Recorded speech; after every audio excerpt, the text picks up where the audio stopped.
Salut et bienvenue dans Secret d'entraîneur.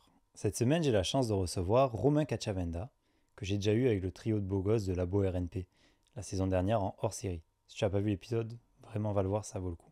Romain est un préparateur physique spécialisé à la base en athlétisme, mais il s'est ouvert à beaucoup de disciplines. À mon sens, avec Jérôme Simian que j'ai reçu la semaine dernière, c'est un des meilleurs préparateurs physiques français.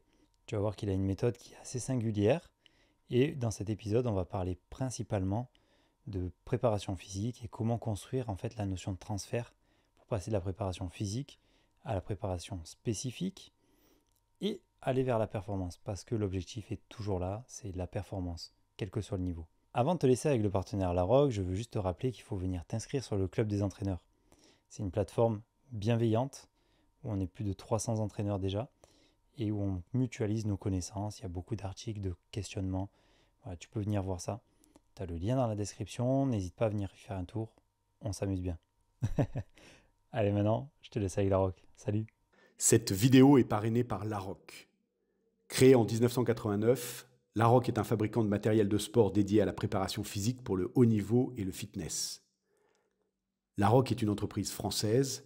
La fabrication est effectuée dans son usine située en Provence, au pied du Luberon. Toutes les étapes de production y sont intégrées, ce qui permet à Larocque d'aller très loin dans la personnalisation, tant au niveau des finitions que des fonctionnalités. Les ingénieurs de Larocque travaillent en collaboration avec des sportifs, préparateurs physiques et experts en biomécanique et réathlétisation. Le matériel Larocque est fréquemment choisi pour équiper des centres de haute performance en France ou à l'étranger. Le savoir-faire de Larocque s'étend également autour de la rééducation, avec sa société sœur, Genin TechMed, qui fabrique, elle, des équipements utilisés par les kinés, ostéopathes et centres de rééducation. Pour plus d'infos et si vous êtes intéressé, rendez-vous sur larocque.com. Romain Cacciavenda, bonjour. Bonjour Julien. Bienvenue sur Secret d'entraîneur. Merci. Ça fait bizarre de te dire bonjour, ça fait 2 heures qu'on est ensemble. Ouais. Pour ceux qui ne te connaissent pas et qui n'auraient pas vu l'épisode avec Labo RNP, qui es-tu? Romain Cacciavenda, alsacien de naissance, haut-savoyard d'adoption maintenant, 35 ans, marié, préparateur athlétique. C'est d'ailleurs grâce à toi que j'ai repris ce terme plutôt que prépa physique, avec 2 grands versants dans la prépa athlétique.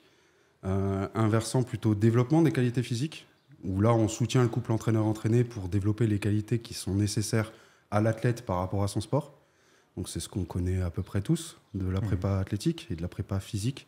Et à côté de ça, il y a tout le versant qui est plus optimisation du potentiel existant et qui va donner la part belle à tout ce qui est, comme dans l'épisode avec Labo RNP, les neurosciences appliquées, mais aussi tout ce qui est apprentissage moteur au sens large et tout ce qui est théorie autour de l'apprentissage et comment faire pour lier d'un côté ce monde de la prépa physique et de l'autre le monde plutôt technico-tactique où il y a une grosse dualité. Il y a l'entraîneur d'un côté et le prépa physique de l'autre. Ok, comment on fait pour faire se rejoindre ces 2 mondes et avoir un sportif qui progresse vers ses objectifs le plus vite, le plus rapidement possible. Voilà. C'est justement ce que j'adore chez toi, c'est que beaucoup de préparateurs physiques aujourd'hui sont quasiment réduits à faire de la force athlétique. J'exagère, mais on en voit de plus en plus. Et toi, tu as cette vision un peu plus holistique de la performance. Comment est-ce que tu es arrivé à cette réflexion-là? Ça me vient de mon parcours en tant qu'athlète, athlétiste. J'étais au niveau jeune, donc en équipe de France jeune. Après, j'avais un niveau, on va dire, national senior. Et en passant dans des structures, en fait, j'ai pas progressé, mais j'ai régressé beaucoup. Par contre, mon entraîneur de l'époque, qui est un de mes mentors, qui vient de décéder il y a pas longtemps, donc paix à son âme, m'a amené sur la route de qu'est-ce que c'était la prépa physique comme je l'entends aujourd'hui, en me proposant des ouvrages à lire, des réflexions à pousser, et en m'ouvrant un peu sa boîte de Pandore de réflexion qu'il a eu pendant des années et des années. Donc c'est Jean Riesenthaler. Et avant ça, en fait, j'ai été entraîné par Julien Chauffard, qui est un entraîneur d'épreuves combinées. Donc je m'entraînais en tant que décathlonien, on va dire, et qui est prof de PS et qui avait une approche très pédagogique autour de l'entraînement de l'athlète, qui a pas mal résonné dans tout ce que j'ai pu mettre en place par la suite. Et en fait, qu'est-ce qui a amené ça? C'est tout simplement que j'ai suivi un programme d'entraînement qui était très binaire, avec la muscu d'un côté en linéaire, de l'autre côté les lancers, et j'ai pas progressé. Du coup, je me suis posé la question de qu'est-ce que c'est le transfert, qu'est-ce que c'est être spécifique, et remettre au centre en fait les progrès sur le terrain de pratique avant les progrès en salle de musculation, etc. de manière à ce que il y a une passion qui est née de ça, et de manière à ce que les sportifs qui passent par les mêmes écueils, j'ai des armes, des outils pour pouvoir les aider, et plutôt aider ce couple entraîneur-entraîné, parce que j'aime beaucoup les mettre au centre, parce que c'est eux qui prennent les décisions, c'est eux qui ont les réflexions, c'est eux qui ont les problématiques, et ils viennent te voir en tant que prépa athlétique pour solutionner certaines problématiques qui perdurent dans le temps ou qui posent vraiment un souci et un frein à la progression. Ok. Voilà. Et donc, aujourd'hui, en tant que préparateur physique, comment est-ce que tu interviens avec ces athlètes-là? Je fonctionne principalement... donc j'ai arrêté avec les structures en présentiel depuis que je suis arrivé en Haute-Savoie. Donc je fonctionne en distanciel principalement maintenant parce qu'il y a des stages et je pars en stage beaucoup avec eux. Donc ça fait depuis 2013 que je fais du suivi distanciel avec différentes mécaniques. Et l'objectif de la mise en place, c'est énormément de dialogue, de réflexion et un lien constant avec les sportifs où en fait il y a des messages tous les jours, des vidéos tous les jours. Et vraiment cette réflexion de fond sur quel est ton sport, quels sont tes besoins et quels sont tes freins, mais en essayant de réfléchir plus loin que des freins simplement sur les qualités physiques ou les qualités techniques et en essayant de tout mettre de concert pour qu'on ait ce qu'on peut appeler le transfert dans l'activité et des progressions notables et significatives sur le terrain. Ok. Ça répond ? Ouais, Okay. ça répond bien. Et ça me fait penser à Jérôme Simian, qui avait un peu cette approche que Poliquin aussi avait.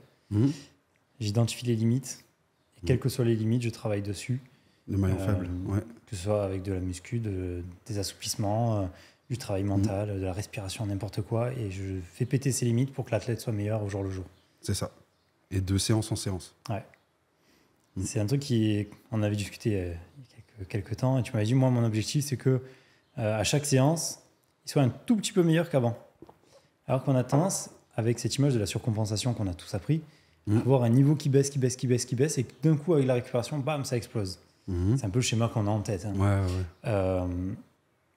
Et toi, tu me dis, en fait, non, je veux qu'il augmente à chaque fois. Ouais. Donc, comment est-ce que tu mets en place cette augmentation, quoi? C'est ce qu'on appelle l'induction de fatigue. Donc, j'utilise le VBT, c'est un super outil pour avoir des données normées, mais tu peux le faire avec la charge, le nombre de reps, la vitesse en sprint, etc. Mais en gros, la grande idée, tu dois être capable d'identifier chez l'athlète en face de toi la fatigue que tu as induite sur la séance. Cette fatigue induite sur la séance, tu dois être capable de la normer, donc donner un pourcentage dessus. Une fois que tu as ce pourcentage, tu dois être capable d'étalonner, ok, cet athlète, en combien de temps il va récupérer et en combien de temps il va surcompenser. Donc en fait, cette courbe de surcompensation qu'on voit, elle est beaucoup trop simpliste. C'est beaucoup plus complexe que ça. C'est un système complexe, le corps humain. Ça ne prend pas en compte tous les sous-systèmes. Par contre, c'est bien de manière à imager la chose et de manière à bien la comprendre.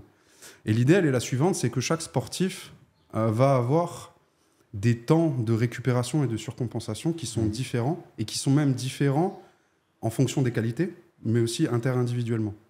Ce qui veut dire que tu as des athlètes, tu vas induire 3% de fatigue sur un stimuli de force max. Il va mettre 2 jours pour récupérer, 2 jours pour surcompenser, tandis qu'un autre, sur 3%, il a 1 jour pour récupérer, 1 jour pour surcompenser. Ce qu'on appelle surcompenser. Mais en gros, avoir 1,5 à 2% de rebond de performance. Et la grande idée qu'il y a derrière ça, c'est d'être capable de l'identifier à chaque séance. Et si tu n'as pas ces rebonds de performance, te poser les bonnes questions. Est-ce qu'on a mis trop de volume ? Est-ce qu'on a mis pas assez de volume ?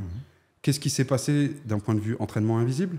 Est-ce qu'il a bien dormi ? Etc., etc. Et tous ces questionnements qui viennent aussi en amont au travers du suivi plus qualitatif avec les marqueurs perceptifs et des choses comme ça. Mais en gros, la manière qu'on a de fonctionner, elle me vient beaucoup des athlètes féminines que j'accompagne, où en fait, il y a un paramètre qui est super intéressant à réfléchir, c'est les cycles hormonaux avec les règles. Et on s'est rendu compte, en utilisant le VBT, en utilisant la vitesse au radar, même les distances en bondissement et des choses comme ça, qu'en fait, les variations, elles étaient quand même très importantes pour certaines athlètes en fonction des moments où elles étaient dans leur cycle. Okay.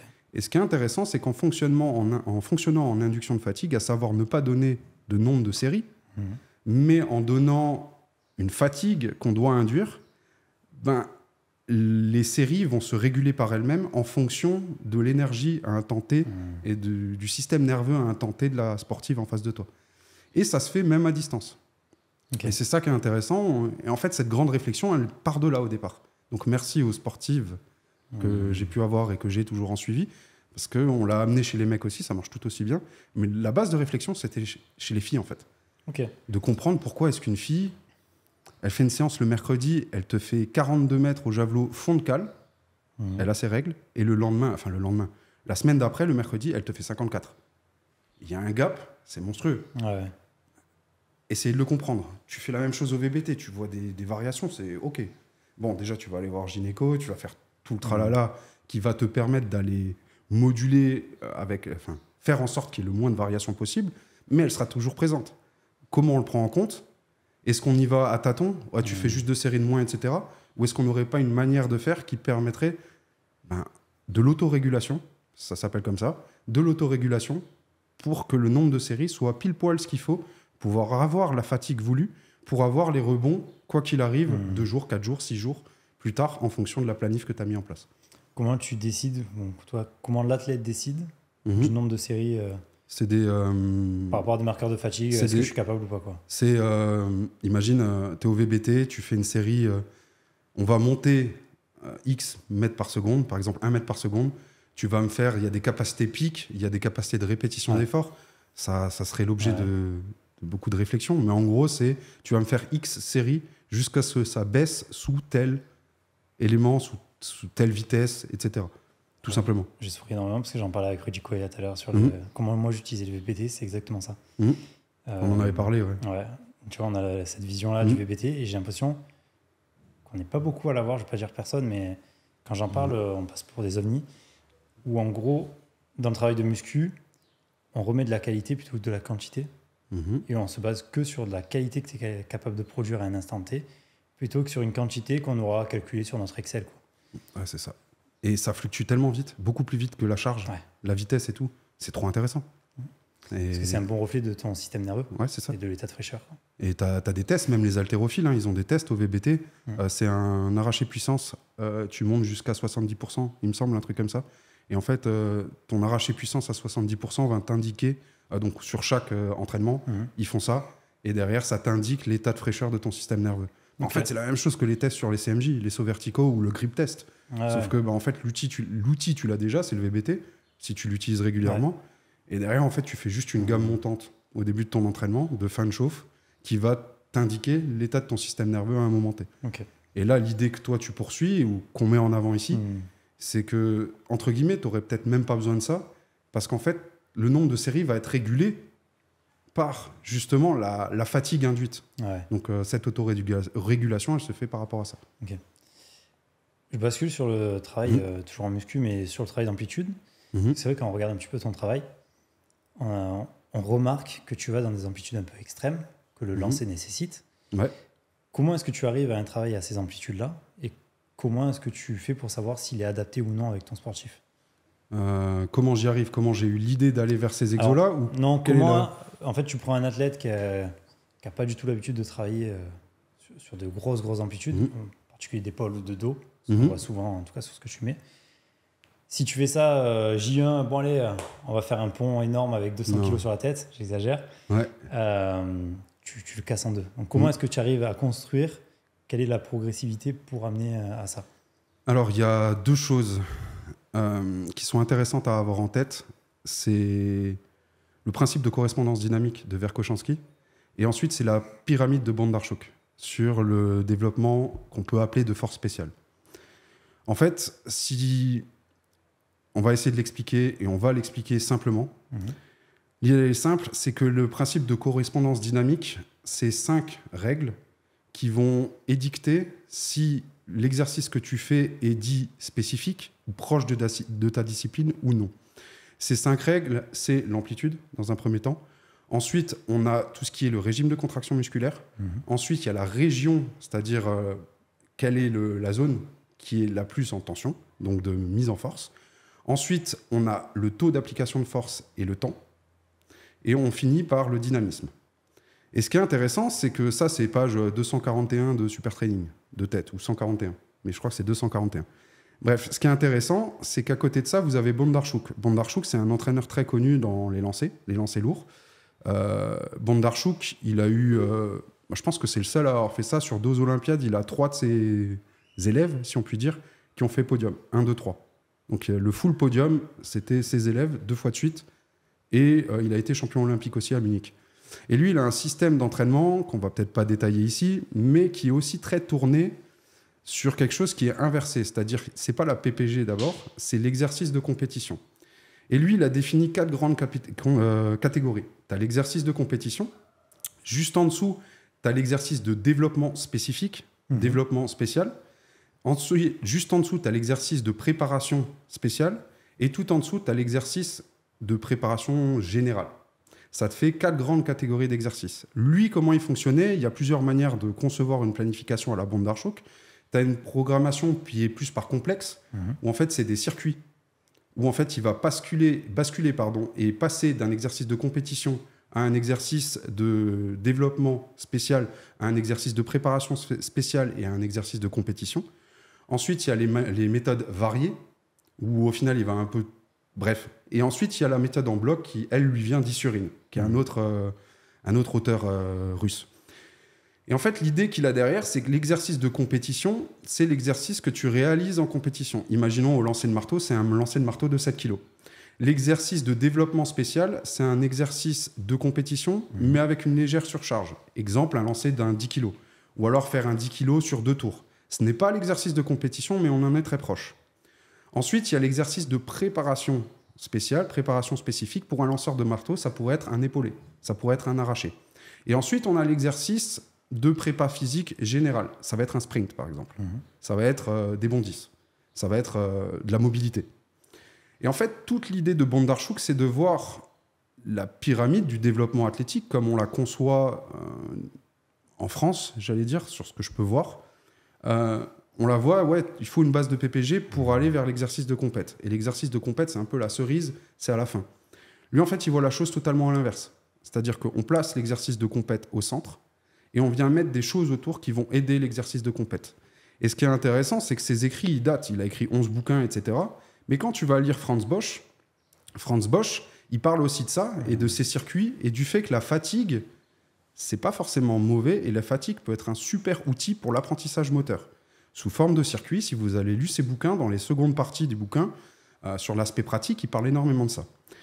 Du coup, j'en reviens à nos moutons. Quand on parle de Verkhoshansky, avec les 5 catégories qu'on a vues avant, plus Bondarchuk, en fait, on peut créer des matrices. C'est des matrices d'exercices où on peut se dire, OK, j'ai un lanceur de javelot en face de moi. Son exercice de compétition, ça va être le lancer de javelot sur élan complet de 800 grammes. Son exercice de développement spécial, ça peut être, par exemple, un lancer de javelot sur demi-élan avec du 500 grammes, plutôt orienté vitesse. Son exercice de développement, de préparation spéciale, ça va être des lancers de medicine ball, des choses comme ça. Et l'exercice de manière PPG, générale, ça va être un pullover, par exemple, de la musculation traditionnelle. Et ce qui est intéressant, c'est que ça crée comme un pont. Moi, je le vois comme ça. C'est-à-dire, tu as d'un côté, tu as un pont en face de toi. Sur la rive gauche, donc à l'ouest, tu as l'exercice, la PPG. Tu as 2 pylônes centraux avec les exercices de préparation spéciale et de développement spéciaux. Et tu as l'exercice de compétition. Si tu veux progresser sur ton exercice de compétition, c'est comme si tu devais faire passer des bagnoles sur ce pont. OK ? Je vois souvent des personnes qui sont, et je l'ai été dans ma carrière, comme je l'ai dit au début, tu as l'exercice de compète d'un côté, on lance le javelot, et de l'autre côté, on fait de la musculation. Mais au milieu, il y a 2 piliers. Et l'objectif de la performance, si tu veux un transfert, c'est de solidifier aussi ces 2 piliers. Et c'est ce qu'on peut appeler solidifier le pont du transfert. Et toute l'idée va être que si tu utilises la méthode de Bondarchuk, par exemple, à proprement parler, ça va être de balayer tout le pont sur toutes les séances. Ensuite, tu peux avoir la méthode variée, où tu vas balayer, on va dire, que quelques ponts. Et tu peux avoir la méthode en bloc, d'Issurin, où, par exemple, pendant un bloc, tu vas te concentrer sur GPP, puis exercice de préparation spéciale, et un tout petit peu d'exercice de développement spécial. Sur le deuxième bloc, tu décales. Mais toute l'idée générale, c'est de construire ce pont du transfert. Ok. Si on reprend les paramètres qu'on a vus de Verkhoshansky, dedans, il y a amplitude, il y a région de force, il y a régime de contraction, il y a taux de développement de la force et temps de développement de la force qui est lié avec l'activité. Et tu as le dynamisme général. L'idée, elle est simple, c'est que plus le nombre de ces lignes-là, elles sont cochées, plus l'exercice est proche de l'exercice de compétition. Et toute l'idée va être progressivement, si vous regardez un lanceur de javelot, donc là tu me parlais au tout début parce qu'on en arrive, à des grandes amplitudes, etc., allez regarder un lancer de javelot au ralenti et regardez ce qui se passe au niveau de l'épaule. J'ai l'impression que c'est la luxe. L'idée, elle est d'aller progressivement cocher des cases pour trouver des exercices qui viennent préparer à la demande de l'exercice de compétition, voire même la dépasser. Pour qu'en compétition, il puisse s'exprimer. Enfin, c'est ça l'objectif de l'entraînement, c'est de dépasser les demandes de la compétition. Donc on n'y va pas stricto sensu directement, c'est progressif, mais c'est progressif et réfléchi sur cette idée de pont du transfert, qui est en fait un agglomérat de la pyramide de Bondarchuk. Parce qu'une méthode Bondarchuk à proprement parler, je ne connais pas beaucoup de monde qui l'utilise à proprement parler. Par contre, les principes de Bondarchuk, peut-être qu'il y en a pas mal qui l'utilisent. La méthode à proprement parler, il y a Katzberg, le Canadien au marteau, il est là-dessus à 200%. Il y a des articles de Martin Binzinger sur Hammer Media qui parlent de ça. C'est super intéressant dans le sens où, par exemple, un lanceur de ce calibre-là, donc il est à 83 mètres, 84 mètres, il fait des séries de squats à 80-100 kilos. Alors que tu t'attends à ce que ça soit un monstre. Non, en fait, parce qu'il fait des séries à 80-100 kilos sur des vitesses qui sont, on va dire le mot spécifique, mais qui sont proches de la demande de la discipline. Et il a un mode de fonctionnement où, en fait, il va répliquer les mêmes séances tout le temps, la même séance, sur des cycles.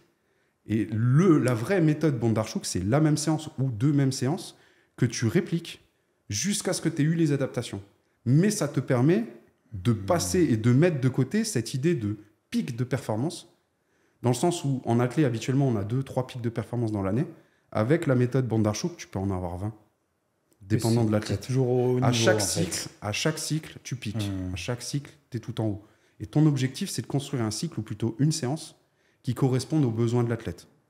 Avec derrière une énorme réflexion sur l'apprentissage moteur et toutes ces choses-là. Et c'est vachement intéressant parce qu'en fait, il réplique les mêmes séances. Et en fait, il s'est rendu compte, Bondarchuk, qu'il y avait 3 grandes catégories d'athlètes qui répondaient de 3 manières différentes. Tu as 3 phases dans la mise en place de cet entraînement-là. Tu répètes la même séance, disons, 5 fois par semaine. Les athlètes, ils réagissent et on arrive à un pic habituellement entre 20 et 50 séances. Répliquer la même séance, même charge, machin, etc. 20 et 50 séances.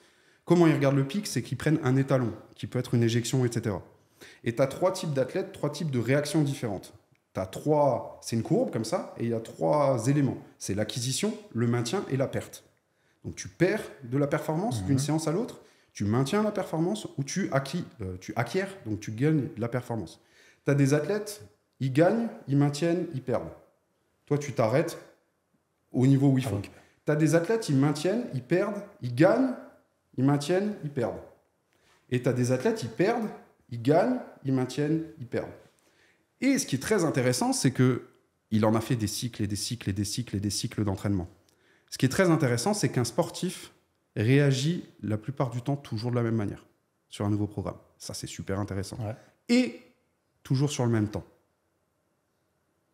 Et là, l'objectif de Bondarchuk, c'est d'étalonner le profil individuel du sportif en face de lui, de manière à savoir, OK, pendant X séances, il va perdre, pendant X séances, il va gagner, pendant X séances, il va maintenir. Et c'est comme ça qu'il a construit les cycles d'entraînement, avec une énorme réflexion aussi sur, tu fais des circuits, il y a 6 exos dedans, mais en fait, on commence par le spécifique. On enchaîne par le développement spécial. On enchaîne par la préparation spéciale, on enchaîne par la prépa physique générale, sous forme de circuit. Et en fait, on place la PPG à la fin. Et ce qui est intéressant, si tu regardes ses bouquins, il a énormément de tableaux de coefficients de corrélation, Bondarchuk. Ouais. Je ne sais pas si tu les as déjà vus. J'ai pas regardé, non. Je connais pas. En gros, c'est beaucoup dans l'athlé, mais c'est des énormes tableaux où il va te dire, OK, un lanceur de poids entre 11 et 13 mètres. Et tu as tous les exercices qu'un lanceur de poids, traditionnellement, il fait. Des squats lourds, que tu m'avais envoyé. Des squats lourds, des arrachés, etc. Avec un coef de corrélation. Ouais. 0,6, 0,8, machin, jusqu'à 1. Et en fait, il a fait ça avec énormément de lanceurs sur toutes les disciplines, sur le sprint, sur les sauts, sur les lancers, etc. Ouais. Et il va te dire, en fonction du niveau, le coefficient de corrélation des différents exos. Et plus tu es expert de ta discipline, plus tu te dois de progresser sur les exercices de développement spéciaux et les exercices de compétition. Et c'est là où il a montré des exemples marquants, où en fait, tu peux très rapidement, à 20 ans, avoir les niveaux sur des exercices généraux, du squat, ou alors de développement, de préparation spéciale, type épaulé ou des choses comme ça. Tu peux très vite les avoir et ensuite tu les maintiens toute ta carrière. Et là où tu progresses, là où tu mets l'emphase de développement, bah, c'est les éjections lourdes, c'est toutes ces choses-là, tous les exercices un peu, comme tu as dit, avec beaucoup d'amplitude, de la surcharge, des choses comme ça. Donc en fait, toute la notion de spécifique, force spéciale, il y a une réflexion de fond qui est énorme et qui est poussée depuis des années. En fait, j'ai été mis sur la réflexion par Jean Riesenthaler au départ, etc. Mais de manière à comprendre, qu'est-ce que c'est le pont du transfert ? C'est quoi un exercice spécifique ? Ça, c'est rigolo, tout est spécifique. Non, je pense pas. C'est un continuum. Il y a toute une réflexion de fond. Et ça me fait penser à une chose de ce que tu dis. Parce que tu dis que tu as des gamins de 20 ans, des jeunes de 20 ans, qui vont avoir des super perfs sur du général, mais c'est pas forcément transférable sur l'activité, c'est pour rester dans la notion de transfert, et qui l'acquièrent plus tard. Est-ce que ça peut être une stratégie aussi de dire jusqu'à la fin des années juniors, 20-21 ans, selon ou peut-être un peu moins en gym, mais jusqu'à cette fin d'année junior, est-ce qu'on ne ferait pas que du général pour que l'athlète développe un socle le plus large possible? Une fois qu'on atteint cet âge-là, on rentre dans justement tout le système que tu viens de décrire. Je sais pas. Ou est-ce qu'il faut commencer plus jeune, d'après toi? Je sais pas. C'est une bonne question. Parce qu'on parle de l'hyperspécialisation précoce et toutes ces choses-là. Je pense que ce serait vraiment à mettre en balance avec plutôt l'âge physiologique, on va dire. Et je suis d'accord. Ok, il en est où dans son développement? Oui, avoir la base la plus large possible, mais même pas dans le sport, en fait. Tout sport, jusqu'à certains âges physiologiques où derrière, je pense que tu te développes en pratiquant ton sport. Et en fait, les compétences motrices, elles sont aussi essentielles si à un moment donné, tu vas atteindre le haut niveau. Donc ça se fait en parallèle. Et je ne mettrai pas de côté les compétences techniques. Voilà. Ok, trop bien. Je rebondis sur... tout à l'heure, tu parlais de préparateur athlétique. Fred Aubert. Ouais, c'est de Fred Aubert. Ouais. Est-ce que tu peux décrire à ceux qui ne connaissent pas la différence entre les deux, entre prépa physique et prépa athlétique? Ça vient d'une discussion avec Julien où, en fait, j'ai lu des articles de Fred Aubert, je crois, sur la prépa athlétique. Et de ce que j'en ai compris, ou de ce qui est le plus simple à comprendre, c'est que le préparateur physique va être le garant du développement des qualités physiques. Le préparateur athlétique va être le garant du transfert de ces qualités physiques dans la discipline. Donc il a peut-être une vision un peu plus large, globale. Et on en revient à ce qu'on disait au début, avec le prépa physique d'un côté, le développement technico-tactique de l'autre. Ok, en fait, où c'est que ça se rejoint? Peut-être que ça se rejoint avec des réflexions de préparateurs athlétiques. Voilà. Pour toi, est-ce que le préparateur athlétique il doit être spécifique à la discipline ou pas, tu penses? Ton avis perso. J'ai jamais été spécifique. J'ai travaillé dans plusieurs disciplines et dont je n'étais pas spécialiste. Et je pense qu'on a eu des bons résultats. Donc, c'est peut-être pas essentiel. Après, ça dépend du niveau. En tout cas, je sais que les fédés vont de plus en plus dans ce sens-là. À tort ou à raison, je suis personne pour m'exprimer là-dessus. Je pense que si tu sais faire une bonne analyse de la tâche, et surtout que tu replaces l'individu humain avec un grand H au centre, il y a moyen de faire des choses sympas. Et il y a souvent quelque chose qui revient, c'est avoir un œil nouveau, qui sort de la discipline, qui apporte des choses peut-être un peu différentes, des réflexions peut-être un peu différentes. Souvent, ça fait du bien. Sur des sportifs où ça fait 10 ans, ils sont dans leur sport avec toujours les mêmes mécaniques et le fameux « Ah, mais on a toujours fait comme ça ». Ouais, mais est-ce que c'est pertinent? Voilà. Donc, ça peut être intéressant, je pense, à certains moments pour rebattre les cartes. Et à d'autres moments, quand on parle là, on a parlé de l'idée de spécifique et tout ça, on place le sport au centre, la pratique de son sport au centre. quelque part, si on parle de ça, on peut aussi se dire qu'être spécialiste de la discipline, ça va dans ce sens-là. Donc je pense que ça dépend du moment, ça dépend du staff, ça dépend des besoins. Les deux sont possibles. Ok, trop bien. J'ai retrouvé ma question. Tu parlais de progrès qui étaient atteints au bout d'une 50aine de séances. Pour certains. La même séance, ouais. 20 à 50, ouais. Voilà. Quid de la monotonie d'entraînement? C'est l'enfer de faire la 50 fois la même séance, non? On est d'accord. J'aurais été incapable de faire ça. Okay. Et des athlètes avec qui on a réfléchi à ça, incapable. C'est pas possible. Ils pètent un plomb. Par contre, c'est un modèle qui a éventuellement fait ses preuves au vu des résultats qu'il y a eu sur le terrain. Ouais. Voilà, faut le savoir.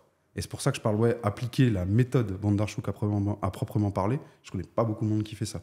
Par contre, ceux qui l'appliquent, j'en vois 2-3 au top niveau mondial, ok, ils sont au-dessus. C'est des tueurs. Par contre, des coachs qui sont capables de mettre ça en place, d'un point de vue monotonie, ça dépend du profil d'athlète. Ouais. Et c'est là où c'est intéressant, parce que tu peux recouper avec le MBTI ou alors avec le neurotyping de Poliquin, où tu vas dire, il y a certains profils de personnalité, ça va leur convenir. Ouais. Parce qu'ils ont besoin de savoir 6 mois à l'avance ce qu'ils vont faire dans 6 mois, au gramme près. Tu sais, sérotonine dominant et tout, tu as besoin d'être rassuré tout le temps. Mais tu vas mettre ça à un dopamine dominant. Le mec, il a besoin d'intensité tous les jours. Tu le tues. Ouais, non, mais il va peut-être kiffer parce qu'il aime sa discipline et en fait, il peut envoyer tous les jours au marteau ou au javelot. Mais il y a moyen que tu le grilles en fait. Et quelle est ta relation avec les entraîneurs spécifiques, justement? Parce que tu dois en avoir certains qui ont peur que tu empiètes un peu trop sur leur territoire. Je reste à ma place. Donc, il y a plein de manières de faire différentes, autant de manières de faire que d'entraîneurs. Après, je dois avoir une dizaine d'entraîneurs avec qui je collabore. Tous les lundis, on s'appelle. Enfin, la plupart. Même beaucoup plus par semaine. Ouais. Et en fait, c'est eux qui mettent la commande.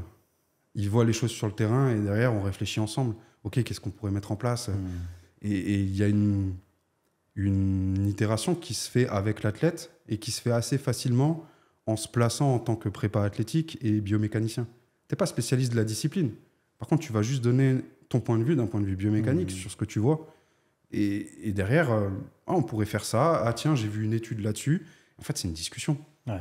Et si tu restes à ta place, qui est celle d'être un soutien à ce couple, d'être un soutien à l'athlète, mais aussi à l'entraîneur, pour que les consignes de l'entraîneur passent, pour que ça progresse sur le terrain. Parce qu'au final, on met souvent ça de côté.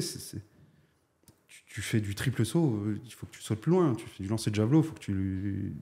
Voilà. Tu fais du foot, il faut que tes passes verticales, il y en ait plus dans le match, machin, etc. Et tu vas choper tout ce qui est possible de choper pour améliorer ça. Okay. Tout simplement. J'ai fait un article dans le Club des entraîneurs sur justement comment faire une analyse de la tâche. Alors, c'est un article, j'ai mis longtemps à le sortir pour une simple raison, c'est que je voulais faire un article qui soit le plus accessible à tout le monde. Sauf qu'en fait, c'est un thème tellement compliqué, complexe, que dès que je voulais rentrer dans les détails, je me disais non, je vais perdre tout le monde. Donc, j'ai fait un article assez simple, en tout cas dans la compréhension, même si le travail de fond est extrêmement compliqué. Mais toi, comment est-ce que tu fais quand tu changes de sport? Comment est-ce que tu vas analyser? Qu'est-ce que tu prends en compte, etc. Les trois plus grosses que j'ai fait, c'est rugby, hand et foot. Le foot, ça a été simple, ça a été de prendre les données de la Première Ligue et de la Ligue des Champions sur les différents systèmes de jeu. Donc ça va être les distances parcourues, les mètres par minute, le nombre de sprints, le nombre de décélérations, toutes ces choses-là. Ensuite, de prendre le plus possible les tests physiques des joueurs aux différents postes. Et ensuite, ça a été de prendre tous les éléments dits techniques qu'on retrouve sur les plateformes de stats, avec nombre de passes verticales, nombre de passes réussies, nombre de duels gagnés, toutes ces choses-là. J'en ai fait des araignées avec le niveau moyen d'un mec en Première Ligue, il est à temps. En Ligue des Champions, il est à temps. En Ligue des Champions jeunes, comment ça s'appelle la Youth League. En Youth League, c'est temps. Et derrière, tous les tests avec le 20 mètres casor, là, le 10 mètres départ arrêté, 20 mètres départ, tous les tests physiques vraiment analytiques que j'ai pu trouver, j'ai essayé de répertorier et derrière, je les fais poste par poste. Et ce qui m'a permis de mettre en place... je travaillais avec des GPS dans une équipe. Donc, c'était l'activité sur le terrain. Ça ne donne pas la perf, mais l'activité sur le terrain. Et de comparer l'activité sur le terrain avec des données du haut niveau. Parce que l'objectif, on était dans du foot performance. L'objectif, c'était d'atteindre champion, machin, etc. Et donc, du coup, de voir où est-ce qu'il y avait le plus de gap par rapport à un niveau le plus haut possible. Là où tu pouvais gratter le plus de perfs. C'est ça. Donc, voilà, on avait les stats sur les matchs, les choses comme ça. Et j'aime bien Excel, je suis un peu autiste là-dessus. Donc, je faisais mes petits tableaux et derrière, mes objectifs, les objectifs des joueurs. Et sur chaque entraînement, voilà, est-ce qu'on se situe sur l'indice d'activité, etc. Enfin, il y a plein de manières de faire. Plein de manières de faire. Et donc, du coup, l'analyse de la tâche, elle venait déjà de ces données-là, de l'échange avec des spécialistes, de l'échange avec le coach, pour avoir bossé avec plusieurs coachs dans le foot, que ce soit en centre de formation ou dans diverses équipes. Ils ont tous une vision du foot qui est un peu différente, et donc des demandes d'un point de vue prépa athlétique qui sont différents. Et pour avoir travaillé avec un modèle français, donc avec une prépa athlétique très à base de PMA et de choses comme ça, et un modèle plutôt, on va dire, portugais, avec la périodisation tactique et tout se fait avec ballon, en fait, la demande du coach n'est pas la même, mais le prépa athlétique est le garant d'avoir des joueurs en santé sur le terrain qui enchaînent les entraînements, qui progressent en football et qui progressent éventuellement physiquement aussi, mais qui sont le plus longtemps et le moins blessés possible sur le terrain. Et du coup, l'analyse de la tâche, elle se fait au travers de toutes ces données-là et d'un gros échange avec le coach aussi. Ok. Toutes ces données, tu arrives à les avoir comment ?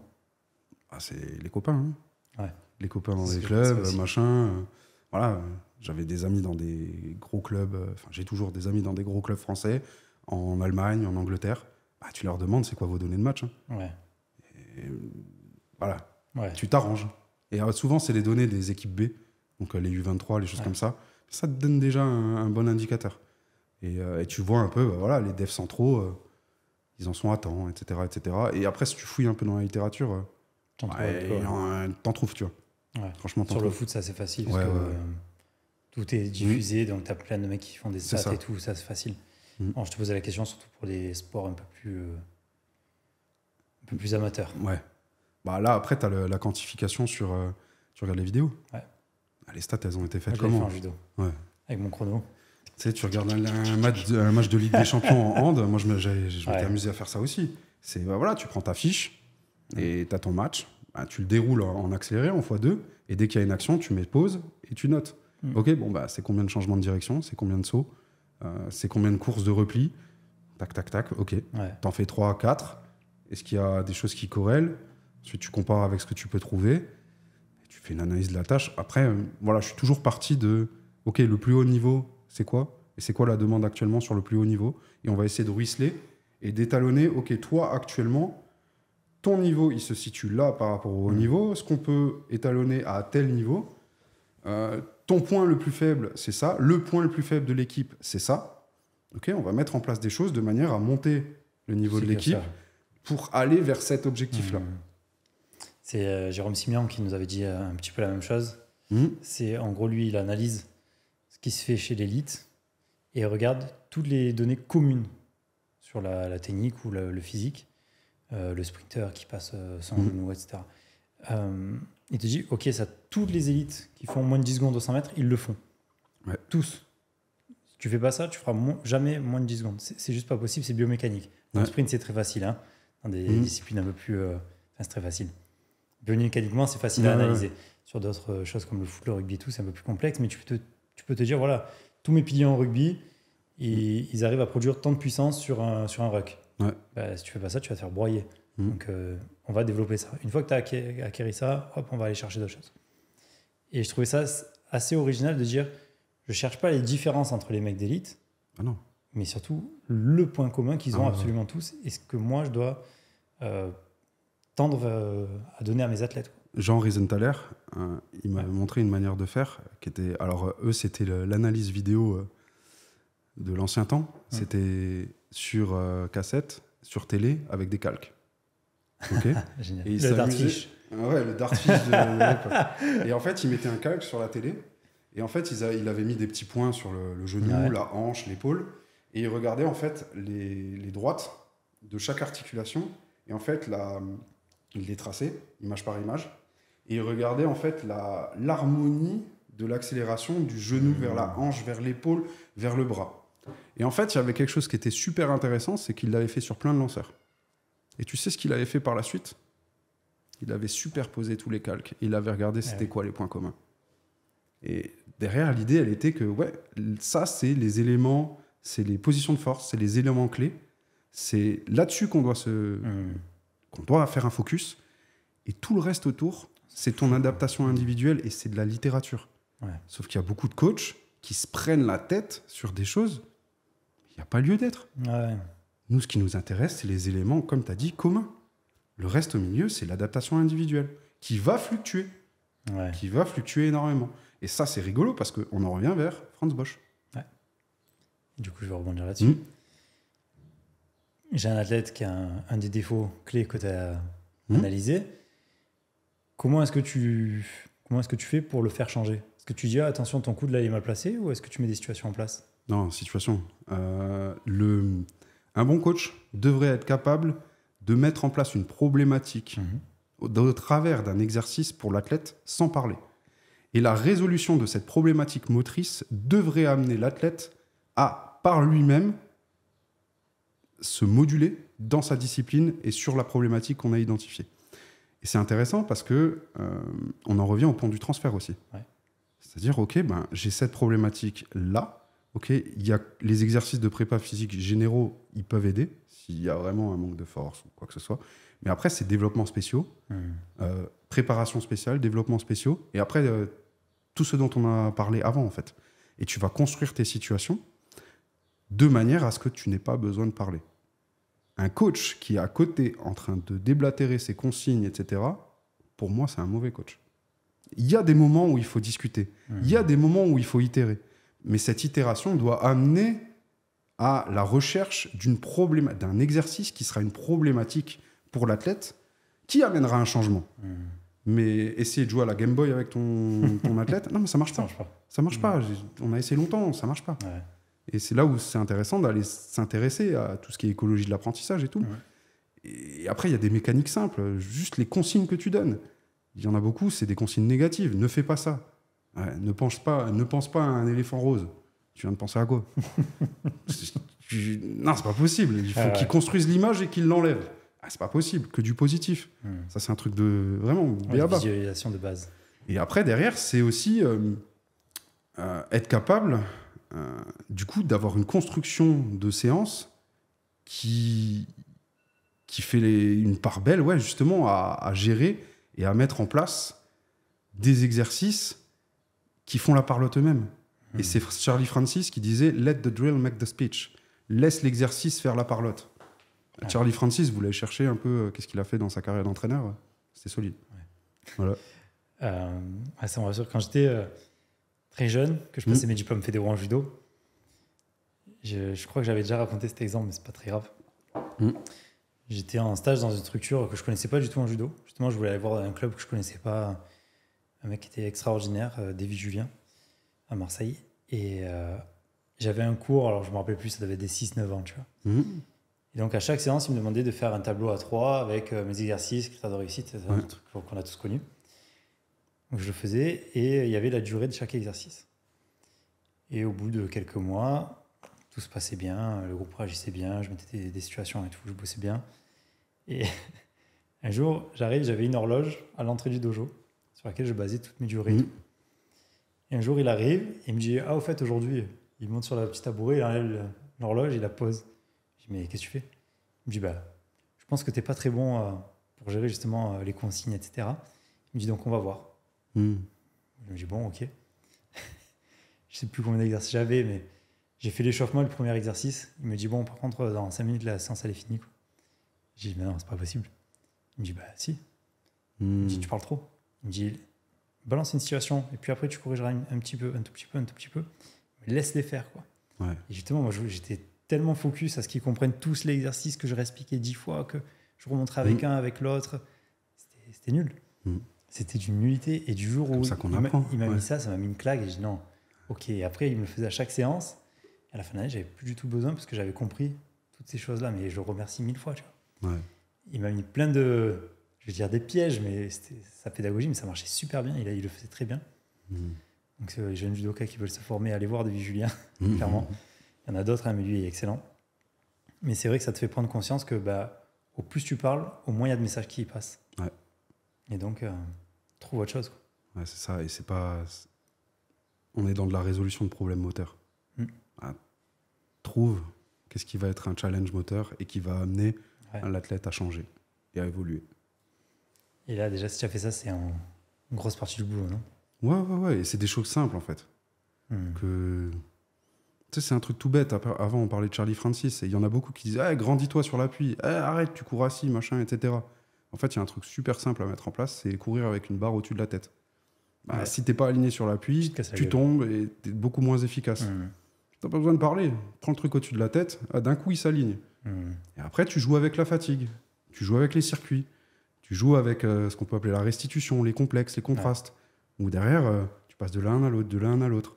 Ça va se réguler, entre guillemets, par soi-même, si tu as le bon choix d'exercice. Ouais. Et c'est là où ça devient fun. Parce qu'il y en a beaucoup des athlètes, ils se triturent la tête avec les consignes techniques. Je le sens pas, machin, etc. Et si tu leur enlèves ça, ils se sentent pas bien, parce que c'est des intellectuels de leur discipline.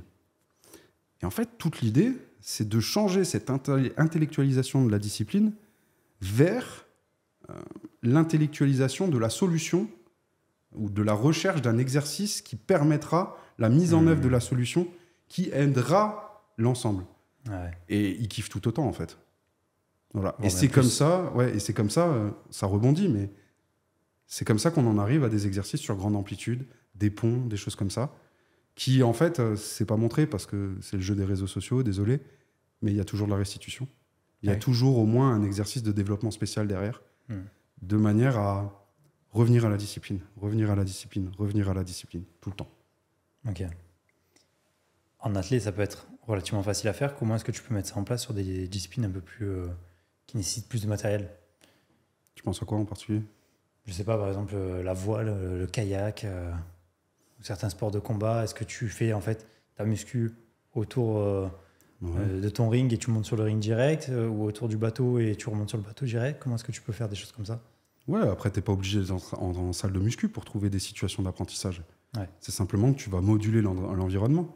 Et moduler l'environnement, ça passe par la position, par exemple. Ok, tu me parles de kayak. Ok, super.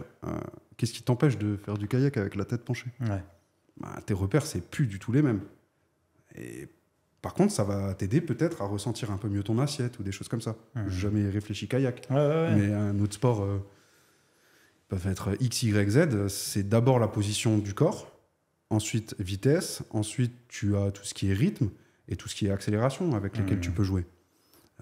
Et voilà, tu peux jouer directement sur le terrain et ensuite en salle de musculation, c'est le même principe.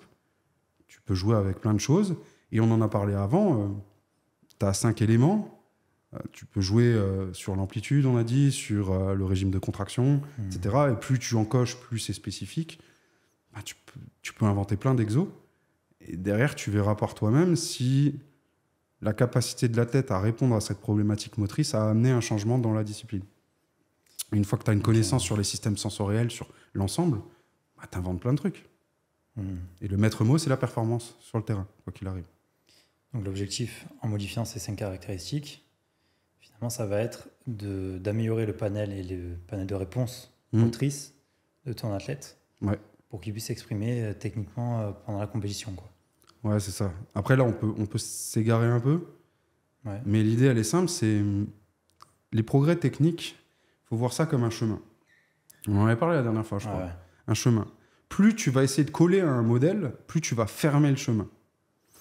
Plus tu vas ouvrir les capacités motrices en faisant des choses qui, oui, effectivement, ça sort complètement de ce qu'il va réaliser en compétition. Pas de problème avec ça. Par contre, c'est peut-être ce qui va permettre de garder, au fur et à mesure que l'athlète avance, un chemin un peu plus large, qui va permettre à l'athlète de continuer d'avancer sur le chemin de la maîtrise technique, si on peut dire. Donc, la réflexion par modèle est déjà tronquée par ce qu'on a dit avant, avec l'histoire des calques, etc. Parce que souvent, le modèle, ce qui est très intéressant, c'est qu'il y a des études qui ont été faites, c'est d'ailleurs sur le javelot, dans les années 90, où ils étaient capables, grâce à des kinogrammes, de voir de quel pays était l'athlète. Ok. Et en fait, tu as des signatures motrices par pays. C'est le modèle du pays, tu vois, quelque part. Ouais. Peut-être qu'en judo, c'est la même chose ou quoi. Tu vois un peu... Tu le sens. Je pense pas qu'il y ait d'études, en tout cas, j'en ai jamais vu, mais oui, tu vois un mec combattre, tu sais plutôt s'il est des pays de l'Est, de l'Asie, de l'Europe centrale, Europe de l'Ouest. Et c'est ce qu'on avait dit sur cette idée de calque, où en fait, tu devrais prendre tous les modèles, tous les pays, et tu devrais prendre les points de commun de tout cela. Sauf que le modèle, c'est la chose qui enferme. Et à un moment donné, tu n'arrives plus à avancer. Et l'idée, c'est d'ouvrir. Et cette ouverture, il y a une théorie de l'apprentissage, ou plutôt une mise en pratique autour de l'apprentissage, qui est l'apprentissage différentiel de Dr. Wolfgang Schellhorn, de l'Université de Mainz, qui a fait beaucoup d'études, même sur du haut niveau, que ce soit dans le volley, dans le foot, même sur de l'iso inertiel. Enfin bref, il en a fait plein. Et il y a des résultats vraiment significatifs, même sur du haut niveau, à aller changer rien que l'implément. Et si vous regardez le Barça, par exemple, fouillez un peu dans les vidéos.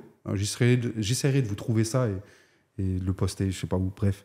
Mais en gros, ils font des jeux réduits avec des ballons de rugby. Ouais. Des choses comme ça. En fait, ça fait partie de cette idée apprentissage différentiel. D'ouvrir le chemin pour continuer d'avancer. Pourtant, c'est les mecs du Barça, tu vois. Et il y a plein d'idées comme ça qui ont émergé et qui ont été mises en avant dans les études. Et en fait, l'idée de Wolfgang Schellhorn, c'est d'ouvrir le champ des possibles et d'ouvrir tout ce qu'il va appeler les entrées sensorielles au maximum. Et ce qui est intéressant, c'est qu'avec ce qu'on sait aujourd'hui, on est capable aussi d'aller individualiser, grâce à du testing, quelles sont les entrées sensorielles qui, chez cet athlète en face de nous, sont moins bien calibrées. Si on connaît les entrées sensorielles qui sont moins bien calibrées, on peut aller plus diriger l'ouverture des situations vers ce dont a besoin le sportif. Et des situations arrivent toutes seules, où, par exemple, dans le kayak, je te disais pencher la tête. Pencher la tête, peut-être parce que tu as une problématique d'ordre vestibulaire à droite. Ok, on va plus stimuler le vestibulaire à droite. Ça va être complexe pour toi, mais en progressant là-dessus, on va réguler de manière générale ta capacité motrice sur le geste de compétition où tu as la tête droite. Tout simplement. Où tu pourras avoir mis des systèmes compensatoires complètement involontaires parce que ton système vestibulaire à droite sera défaillant, quoi. Par exemple. Donc ça pourra te faire sauter ces inhibitions-là. Et c'est en passant par des biais comme ça qu'on a réussi à résoudre, j'ai pas envie de dire résoudre, mais à bien avancer sur des problématiques motrices chez certains sportifs qui n'avançaient plus. Et où c'était un problème, un vrai problème. Où, tu sais, le tableau avec les coefficients de corrélation, là, arrivé à partir d'un certain niveau, tu es obligé de passer du temps pour développer les exercices de développement spéciaux et de compétition. Si tu continues de progresser sur des exercices généraux, il n'y aura plus de transfert dans la discipline. Tu ne vas pas progresser plus. Tes lanceurs de poids, passer ton développé couché de 200 à 240, ça ne va peut-être pas te faire passer de 20 à 22 mètres. Tu vois ? Et la problématique est que dans ces exercices de développement spéciaux et l'exercice de compétition, il y a souvent un paramètre technique qui est un gros frein. Sauf que le paramètre technique fait appel à ce qu'on appelle la boucle sensorimotrice.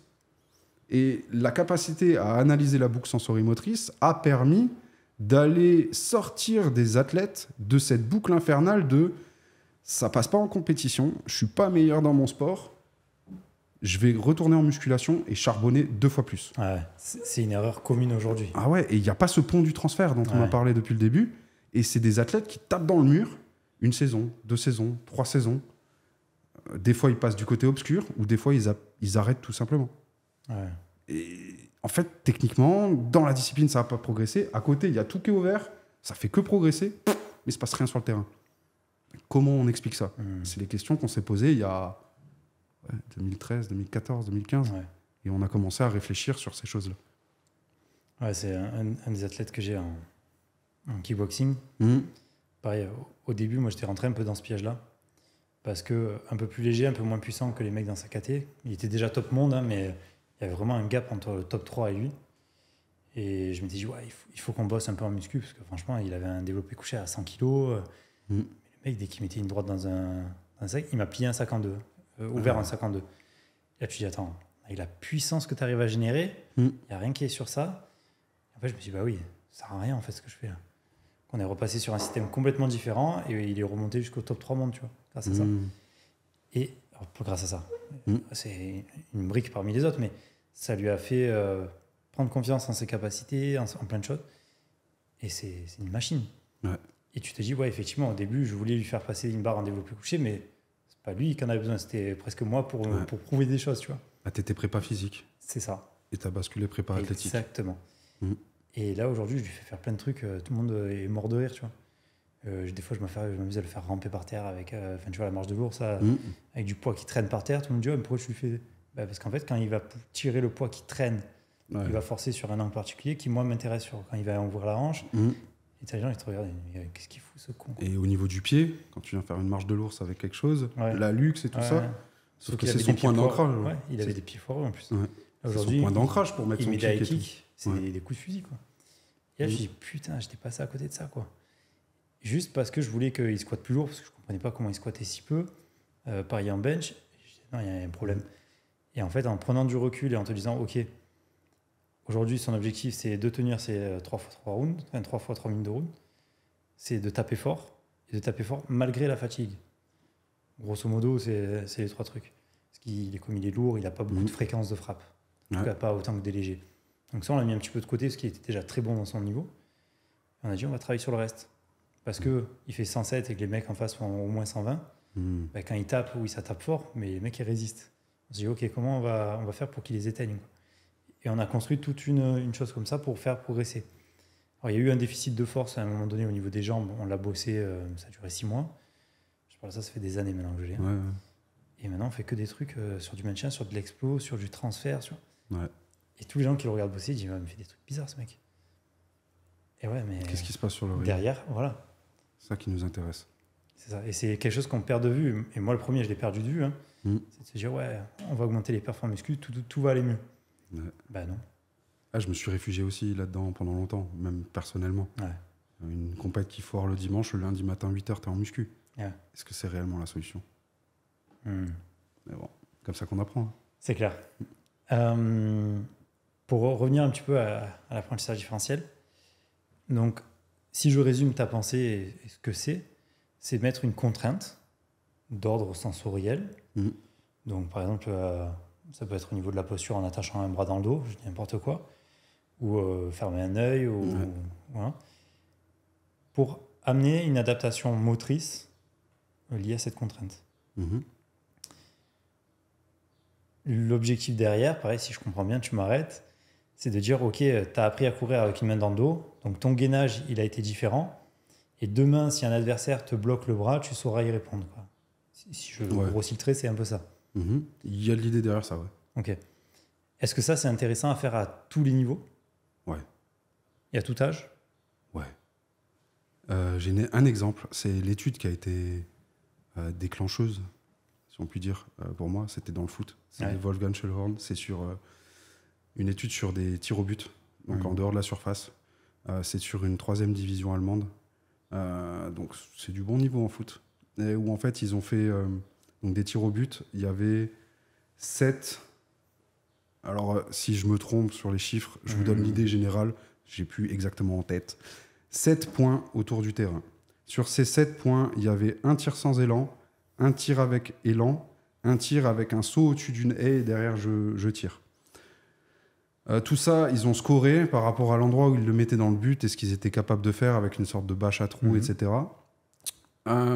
Les scores étaient approximativement égaux sur quelque chose comme 470 points pour le groupe contrôle. Donc le groupe contrôle, c'est le groupe méthode, c'est-à-dire méthode. Modèle, c'est-à-dire, je vais vous l'expliquer après. Et il y avait le groupe apprentissage différentiel. Derrière, s'en est suivi 8 séances de 20 minutes de tir au but avec même principe. C'était 7 fois 3 tirs, il me semble. Le groupe par modèle, c'est le groupe où le coach était derrière les joueurs en train de leur dire « Ah, couvre plus le ballon. Prends bien un plat du pied. Attention, fais bien attention à ton pied d'appui qui soit bien à côté de la balle, etc. » Donc en gros, il y a un modèle technique. On colle au modèle technique et je te coach par la voix pour que tu arrives sur ce modèle technique. OK ? À côté de ça, il y avait le groupe apprentissage différentiel. Le groupe apprentissage différentiel, en gros, le coach, il était là pour donner les variantes. Les variantes, elles étaient sur la position du pied d'appui. OK, maintenant, je veux que tu shootes avec le pied d'appui à 50 cm du ballon. Le pied d'appui devant le ballon. Le pied d'appui derrière le ballon, etc. Donc, il varie le pied d'appui avec la position, le pied ouvert, etc. Ensuite, ils ont varié la position des bras, les 2 bras au-dessus de la tête, en croix, les 2 bras derrière le dos. Ensuite, ils ont varié aussi la course d'élan. Ok, maintenant tu vas aller frapper dans le ballon, mais tu te lances sur des pas chassés. Ok, tu te lances sur des talons-fesses. Tu te lances de dos, tu te tournes au dernier moment et tu frappes. Ensuite, ils ont varié aussi les ballons. Ballon de hand, ballon de volley, etc. Ballon de rugby, ballon dégonflé, ballon en mousse, toutes ces choses-là. Donc là, je vous ai déjà donné quelques petits éléments que tu peux faire varier. Et ils ont fait des bundles, c'est-à-dire des packs de toutes ces variations-là. Et en fait, le coach, il n'était pas là en train de coacher, il était en train de donner des variantes à réaliser. Et l'athlète, c'était à lui de s'adapter pour réaliser ça. Ils ont fait ça donc sur 8 séances. Et au bout de 8 séances, ils ont refait le test. Il n'y avait pas d'amélioration significative pour le groupe modèle, qui était toujours vers les 480. Le groupe apprentissage différentiel est passé à 615 ou 620 points. Significativement beaucoup plus sur la 3e division allemande en football. On a des gens qui savent déjà jouer, quoi. Ouais, plutôt, ouais. Plutôt, ouais. Et donc, l'apprentissage différentiel, c'est ça, cette idée, c'est de mettre du bruit dans le système. L'idée qu'il a de base autour de ça, s'il faut, sur ceux qu'on fait un peu de physique, etc., c'est de la résonance stochastique. Donc, quand tu as un signal, s'il n'y a pas assez de bruit, tu ne vois pas le signal. S'il y a trop de bruit, tu ne vois pas le signal. S'il y a le juste niveau de bruit, tu vois bien le signal. Et en fait, le niveau de bruit, c'est la variabilité que tu vas mettre dans les situations que tu mets en place sur le terrain. Et ce qui est intéressant, c'est que l'apprentissage différentiel, c'est constamment varié à chaque répétition, etc., mais de manière très aléatoire. Et l'idée qu'on poursuit, c'est que ces variations, elles ne sont pas forcément, et pas dans l'obligation d'être aléatoires. On peut aller les diriger en fonction des problématiques du joueur en face de toi, grâce à un bilan et grâce à une manière de cibler très précisément les besoins du sportif d'un point de vue de cette boucle sensorimotrice. Okay. Voilà en gros. Il y a eu des études qui ont été faites aussi sur le volleyball, trop stylé, où en fait, pareil, c'était du bon niveau, 2e, 3e division allemande aussi en volley, où en fait, tu avais le groupe par modèle sur réception de service. Il y avait donc réception de service avec une sorte de cible dans laquelle tu dois mettre ton ballon. Donc ça matérialise là où est le passeur. Et il calculait la distance entre l'endroit où tombait le ballon et le point précis qui était la cible, en fait. Donc le passeur. Et en fait, tu avais l'apprentissage par modèle où tu avais le coach, sors les épaules, mets bien ton plateau, oriente ton plateau, descends, passe en dessous. Bref, le modèle technique. Et à côté de ça, tu avais le coach, l'apprentissage différentiel. Ils ont donné des noms d'animaux. Ok, maintenant, tu vas réceptionner comme un lézard. Tu vas réceptionner comme un éléphant, etc. Sur du bon niveau. Hein. Génial. C'est du jeu. Ah oui. Les adultes, c'est des grands enfants aussi. Hein. Donc du jeu. Et qu'est-ce qui s'est passé ? Je te donne dans le mille. Amélioration significative pour les personnes qui sont sorties du chemin, du modèle, tout simplement. Ouais, c'est vrai que sur les élites, on a tendance à refermer énormément. Ouais. Et là, tu nous montres que c'est sûrement une erreur, quoi. Il y a un moment pour refermer. Bien sûr. Oui. Quand tu es en début de saison, et voilà, une semaine des JO, quand tu es en début de saison, que c'est un nouveau passeur, etc., et qu'il faut qu'il prenne des repères avec tous les joueurs, etc., le R4, ok, il y a des moments pour faire ce modèle qui va plus être un aspect tactique, technique. Ouais. Mais il y a un moment donné où, si tu veux progresser, développer, il y a peut-être un moment où il va falloir ouvrir. Ouais. Parce qu'à force de fermer, en fait, tu fermes et à un moment, tu ne peux plus avancer sur le chemin. Donc, il faut que tu réouvres pour pouvoir réavancer. Et c'est comme ça que tu joues, en fait. Ok. Ouais, et c'est très fun à mettre en place. Tu ouvres les vannes, etc. Ouais. Et justement, la part du ludique en prépa athlétique, c'est essentiel. Comment tu l'amènes dans les séances ? Ou si tu l'amènes ? À distance, c'est compliqué. Ouais. Après, c'est par la façon d'être aussi. Quand tu es dans les séances, ça doit être fun. C'est un jeu. Donc, le plus tu peux apporter de ludique, de jeu, le mieux c'est, je trouve. Okay.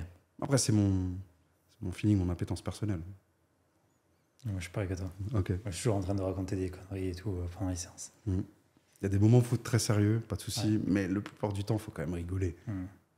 Sinon, et des fois, moi, j'ai un petit jeu, ceux que je coach le savent, mais je leur parle énormément pendant leur série. Je raconte des trucs, je raconte ma vie, ce que j'ai acheté en course, mais des conneries, mais des trucs. Et t'as des gens extérieurs qui doivent se dire, mais qu'est-ce qu'il fait ce con, tu vois ? Il y a des fois où je dis pas un mot. Juste parce que des fois, je veux que tu prennes des informations que je vais te demander de restituer derrière, ou je leur fais du calcul, ou je leur pose des questions sur leur cours pour ceux qui sont étudiants, etc. Mais il y a des moments où je veux que tu sois, ouvert au niveau sensoriel Ouais. et des moments où je veux que tu fermes. Et donc, je m'amuse à jouer un petit peu sur ces leviers-là aussi. C'est excellent. Parce qu'il y a des moments dans ton match où tu vas être obligé d'aller chercher ces informations-là. Un coéquipier qui va te parler, une prise d'info sur une voix, sur n'importe quoi. Et des moments où il faut que tu sois complètement fermé sur toi-même. Et là, tu commences à serrer. Je vais dire, OK, là, ce que je veux que tu sentes, c'est l'appui de ton pied. Et dis-moi qu'à la fin, tu me diras comment il était ou quel muscle c'est le plus contracté. Et là, la personne, hop, elle rentre en mode introspection. Elle se dit, OK, là, il y a ça, ça, ça, ça, et elle restitue. Et des fois, je lui demande, donc avec ce fameux bruit, OK, là, il y a eu telle question, tu as été capable de la traiter, oui ou non? OK, tu as eu quoi? Ah, là, c'est pas assez précis, on refait. Tu vois, pour améliorer cette capacité à percevoir malgré le bruit. Ouais. Et c'est savoir filtrer ou dire, OK, qui je est laisse 10% de essentiel. mon attention et le reste, ça sera là, Ouais. plutôt que de se faire envahir et apprendre à gérer tout ça. Tu vois. Donc, voilà. Donc souvent, je fais un peu le con pendant les séances, mais justement, il y a un but derrière et c'est pas juste faire le con pour faire le con. Quoi. Un truc que je voulais aborder avec toi, tu me dis si on va là-dessus ou pas. On en avait parlé au téléphone. C'est sur l'auto-sabotage des athlètes. Ouais. Si on peut appeler ça comme ça. Hein. C'est un grand terme générique qui, Ouais. Où on va rencontrer parfois des athlètes qui pensent être très nuls, alors que pas du tout. Ouais. Et qui vont se massacrer, que ce soit au niveau mental, au niveau physique ou au niveau performance. Est-ce que tu en as déjà rencontré? Et Oui. si, alors sans citer personne, hein, mais comment est-ce que tu fais pour gérer ça au quotidien? J'ai été face à ça cette saison. Enfin, on parle là, on est en 2024, sur 4 athlètes, de manière bien précise et sur des éléments clés. Comment j'ai géré ça au mieux, avec le peu de connaissances que j'ai là-dessus? J'ai tout simplement appelé Jonathan Bellegros sur tes recommandations et j'en ai parlé avec toi parce que 2 de ces athlètes ont un profil semblable au tien. Du coup, j'ai pris tes conseils et en fait, l'idée elle était simple, c'était de se rendre compte que je maîtrise pas le sujet, ou en tout cas j'ai des savoirs mais qui ne suffisent pas pour résoudre le problème et être compétent dans rien que la redirection et la manière de parler avec les athlètes, et derrière aller me former dessus tout simplement pour plus être devant le fait accompli sans savoir quoi faire tout simplement. Et après derrière la gestion ça a été de rediriger vers les personnes compétentes et de faire en sorte que ça avance au mieux possible en prenant les avis sur la manière d'aborder la chose avec les sportifs. Mais il y en a, ces comportements d'auto-sabotage, il y en a quelques-uns quand même, je pense, dans le sport de haut niveau. Et c'est là où l'apport d'un prépa mental, d'un bon prépa mental, voire même par moments psychologue, avant tout psychologue, spécialisé, c'est essentiel pour certains. Voilà. Comment est-ce que tu as pu, toi, détecter cette chose-là? C'est la manière de parler, la manière d'être. Après, j'ai un profil atypique aussi. Du coup, je les vois bien venir. Et j'ai lu des bouquins là-dessus. Mais ce qui fait qu'il y a certains traits de parole, si on peut dire, et des manières de faire qui font penser à certains profils. Et quand tu creuses, parce que je ne suis pas totalement débutant non plus, mais quand tu creuses, tu arrives très vite sur les questions qui dérangent et les manières de répondre qui sont des drapeaux rouges qui te font penser que, effectivement, il va falloir envoyer vers la personne compétente. C'est quoi? C'est de la fuite? C'est de l'agressivité comme réponse? Ouais, c'est être tout le temps dans l'opposition. Et après, donc pas forcément agressivité, moi c'était plutôt dans l'opposition et je pense le contraire. Et après, c'est clairement de la fuite et de la fuite. C'est vrai que je t'avais redirigé vers Jonathan. On ne parlera pas des cas concrets ni rien, mais... j'essaie de me retenir le but, pour pas trop en dire. Mais en gros, moi, je t'avais raconté mon histoire avec mon dégoût de la défaite et compagnie. Et même quand des fois je gagnais, c'était une défaite, parce que je n'avais pas gagné comme je voulais, mentalement, ça m'avait saoulé. Et comment est-ce qu'en fait, ça m'avait attiré vers le fond du fond. Et comment est-ce que moi, j'ai réussi à en sortir. Et je t'avais dit, tiens, en découvrant aussi... le fait d'être neuroatypique, de comprendre mon fonctionnement, de faire plein de choses, de dire merde, en fait c'est peut-être ça, et cette comparaison aux autres athlètes, etc. Et vraiment destructrices. Et alors moi, j'avais pas été suivi en prépa mentale, mais plus en psy. Ça m'avait beaucoup aidé. Et je m'étais dit, mince, si j'avais eu ça 10 ans avant, ça aurait peut-être été différent. Ben, peut-être que ouais, j'aurais réussi à performer différemment, à mieux appréhender en tout cas les différentes phases de l'entraînement. Parce que moi, dès qu'il y avait un jour, je t'avais raconté, mais s'il y avait un mec qui arrivait à me faire tomber, mais j'étais en PLS pendant une semaine. Et une colère, alors que ça fait partie du process. Mais j'étais arrivé à un stade où ça ne m'arrivait pas tous les jours à l'entraînement, mais quand ça m'arrivait, ça me rendait malade et c'était les pires entraînements de ma vie. Alors qu'en fait, avec du recul aujourd'hui, c'était le mieux de ce qui pouvait m'arriver, quoi. Et à force de faire ça, en fait, tu te dis, bah, je ne vais plus aller m'entraîner là-bas parce que j'ai des risques de tomber, de ne pas être numéro 1. Donc tu dis, bon, bah, en fait, je vais être champion de mon quartier, comme ça, je suis sûr de dominer tout le monde. Et puis... Mais en fait, en termes de performance, c'est débile, tu vois. Et donc, c'est un processus qui a été très long. Hein. Mais te dire, bah mince, quand je détecte qu'un athlète il est dans cette phase-là, je veux dire, c'est le plus difficile, mais a posteriori, mes entraîneurs l'avaient très bien compris. Et je pense qu'ils étaient un peu, pareil, démunis. Ils ne savaient pas. Alors, on parle de ça il y a plus de 10 ans, hein, 15 ans. Et te dire, mince, quelle situation je peux mettre en place pour accompagner mon sportif là-dedans, quoi. Aujourd'hui, il y a des prépas mentaux. Et je pense que c'est une excellente décision de diriger vers ça ou vers un psychologue. Parce qu'il y en a beaucoup. Ouais.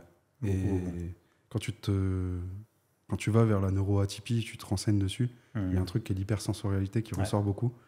Et c'est très intéressant parce que beaucoup des sportifs dits de haut niveau, mais de compétition, etc., ils ont quelque part aussi cette hypersensorialité. Et quelqu'un de HPI, de zèbre, bah en fait, tu as plusieurs sortes d'intelligence et il y a quelque chose qui est aussi l'intelligence motrice. En fait, il y a beaucoup d'athlètes qui sont très doués là-dedans et qui comportent d'autres traits qui sont, par exemple, les montagnes russes, d'un point de vue de l'état, on va dire, l'humeur, où ça peut aller très bien et d'un coup, ça va mal. Et c'est très dur de les suivre si tu n'as pas identifié qu'ils font partie de cette catégorie-là, on va dire. Et si même eux n'ont jamais identifié. Parce que c'est typiquement le sportif qui va te dire bah attends, si moi je suis capable de le faire, tout le monde le fait. Mais pourtant, c'est des sportifs qui sont au top niveau, français, européens. Mais non, si moi j'ai été capable de le faire, tout le monde le fait. Ils en sont persuadés quand ils te disent ça. Ouais, cette capacité à se dévaluer. Ouais, c'est ça. Non, j'ai pas le droit de réussir quelque part. Ça, c'est un trait assez commun. Ouais, cette peur de la victoire, parce qu'en fait, tu comprends, même inconsciemment, qu'il y a un décalage avec le reste de ton groupe d'entraînement ou des gens de manière générale. Ouais, dans ta manière de penser, rien que ça. Et du coup, tu te dis, je veux surtout pas sortir du lot, et gagner, c'est sortir du lot. Et donc là, tu te brides et tu dis, non, il faut surtout pas que je gagne au final. Mais c'est des processus qui sont même pas forcément conscients. Et moi, je sais que ça, je l'ai analysé bien plus loin, quoi. Ou alors, j'étais champion d'entraînement, comme on appelle ça. C'est-à-dire qu'à l'entraînement, j'avais discuté contre personne. Dans ton quartier, voilà. La compète du coin au saucisson, pas de soucis. Sur des gros entraînements avec des mecs qui étaient médaillés mondiaux, européens ou nationaux juniors, cadets. Je me débrouillais. Alors oui, je tombais, hein, c'est clair. Mais j'arrivais à sortir quelques trucs qui montraient qu'il y avait quelque chose. Mais dès que j'arrivais en compète, il n'y a plus rien qui s'exprimait parce que j'avais cette peur de gagner vraiment. Alors j'avais envie de gagner parce que j'avais des choses à me prouver à moi-même, tu vois, par exemple. Mais j'arrivais. Et comment t'es passé au travers de ça ? Tu t'es fait accompagner ? Ouais, mais j'ai pas pendant entre guillemets carrière. Hein, je sais pas, par la suite. T'as compris par la suite. Où en gros, je voyais ces montagnes russes quand j'étais athlète. Alors j'ai eu beaucoup de blessures qui, je pense, étaient un peu aussi liées à ça. Alors je m'entraînais beaucoup trop et j'avais un entraînement visible qui n'était pas bon. La nutrition, je connaissais pas, j'avais jamais été accompagné, je buvais 1 litre de coca par jour, j'exagère, et un paquet de Prince. Niveau inflammation, on était bien. Une très mauvaise gestion du poids en compétition, je perdais beaucoup de poids régulièrement et je m'entraînais beaucoup trop. Et toujours à très très haute intensité parce que j'avais pas envie de m'entraîner un cran en dessous et tomber justement, tu vois. Et donc derrière, bref, ça a ramené un schéma qui fonctionnait, qu'on fait que j'ai eu un bon niveau en judo, mais jamais exceptionnel. Et qui m'a poussé à la blessure jusqu'à ce que j'ai une grosse blessure qui m'empêche de continuer. Et là, tu te poses la question de OK. En tout cas, moi, je me suis posé la question de OK, qu'est-ce qui s'est passé? Pourquoi est-ce que j'ai pété sur un mouvement que j'ai fait des centaines, pour pas dire des milliers de fois? Pourquoi cette fois-là? Alors qu'en plus, la veille, je gagne une compète, tu vois, et j'en fais une le lendemain pour rendre service. Et je perds contre un mec qui était nul sur une phase où il y a, en théorie, aucun danger, tu vois. Et donc, tu sais, tu te poses cette question. Et je venais de rentrer en STAPS. Je voulais être ergonome à l'époque, pas entraîneur. Et je me dis, bon, qu'est-ce qui s'est passé? Je commence à discuter avec des profs. On commence à me parler de syndrome de surentraînement, d'overreaching et compagnie. Donc, surmenage. Et je commence à regarder. Et je dis, je cause quand même pas mal de croix, quoi. Et je commence à discuter avec plusieurs profs qui me font faire des tests. Effectivement, c'était avéré avec des perturbations endocriniennes, etc. T'as poussé alors? Ouais, ça a mis un moment à revenir. Et en fait, je me suis dit, bon, moi, je vais devenir entraîneur parce que j'ai une envie, c'est que ça n'arrive pas aux autres. Parce que ça a été, personnellement, tu vois, dur à vivre. Où toute ta vie, tu t'es dit, vas-y, je vais être bon dans un sport, je vais faire ci, je vais faire ça. Et littéralement, du jour au lendemain, t'as plus rien. Quoi, tu vois. Et tu te dis, merde, qu'est-ce que je fais Et vu que je suis pas trop du style à me laisser abattre quand même, je me suis dit, non, je vais donc mettre ça en place. Donc, je pars sur l'entraînement et j'étudie, etc. Sauf que donc j'ai eu des groupes d'entraînement de très bon niveau, des athlètes de très bon niveau. Il me manquait toujours un truc. Et on en revient à l'hypersensibilité. C'est-à-dire que alors je fais pas ma thérapie, je raconte pour les gens, je suis en paix avec tout ça. Étant hypersensible plus jeune, avec une enfance comme elle a été, donc très en dents de scie, sans forcément avoir de repères paternels, etc., je me suis dit, OK, ces sentiments et ces émotions, je ne sais pas les gérer. Donc, une solution que j'avais trouvée à l'époque, me paraît, c'est du domaine de l'inconscient, tout ça. C'est facile à analyser aujourd'hui, c'est plus dur sur le moment. J'avais totalement occulté, mais complètement. C'est-à-dire que j'étais pas triste, j'étais jamais content, jamais joyeux, j'étais neutre. Le seul truc que je connaissais, c'était vraiment la colère. Mais une colère puissante. Et justement, les sports de combat m'ont toujours aidé à gérer ça. C'est-à-dire que j'arrivais à l'entraînement, j'avais les boules, tu vois, je ressortais, j'étais apaisé comme jamais. Et du coup, tu as une sorte de dépendance, parce que tu te dis, si j'ai pas ça, je vais me battre.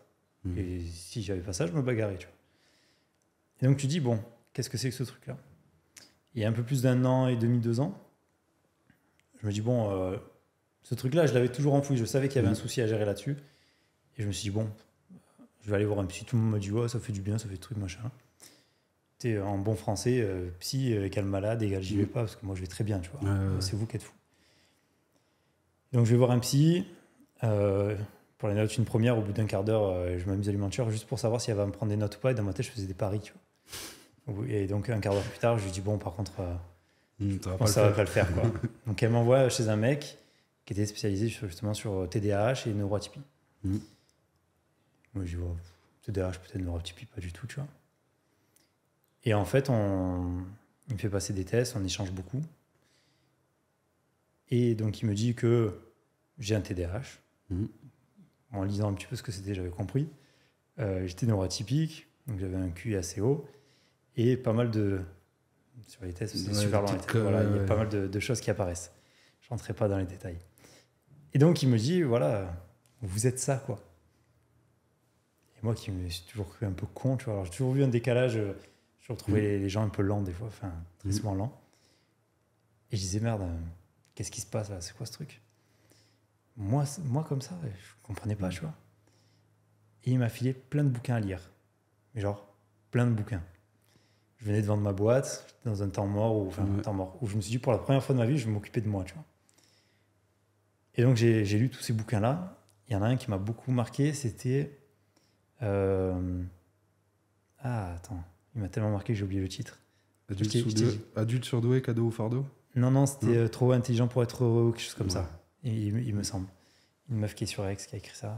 Je retrouverai le livre, je le mettrai dans la description. Et en fait, je lis, mais genre, je lis pas mal quand même. Et là, j'ai ce livre. Tu sais, ça m'a pris au trip, quoi. Je me dis, merde. Et tu sais, des fois, t'as presque les larmes aux yeux en reconnaissant des trucs. Tu te dis, putain, mais des trucs, c'est t'es gamin, tu vois. Tu dis, putain, mais c'est ça en fait. Et ça, oh, putain, c'est ça. Et j'ai lu le livre, je crois que dans la journée, 300 ou 400 pages, je les ai tués. Et je me dis, mince, il a peut-être raison ce con, quoi. Tu vois, je retourne après. Et là, on commence à bosser sur les émotions. Donc, comme j'ai dit précédemment, j'avais complètement occulté ça, mais complètement.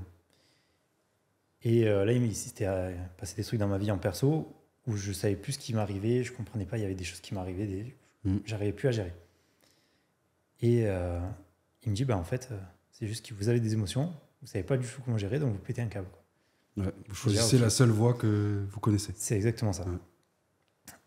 Et donc, un travail qu'il a mis en place et que je recommande vraiment à tout le monde, même des gens qui n'ont pas ce souci-là, c'est dès que tu ressens quelque chose, tu t'assois, tu prends ton carnet, ton téléphone, ce que tu veux, et tu notes ce que tu ressens, où tu le ressens dans le corps, les pensées associées.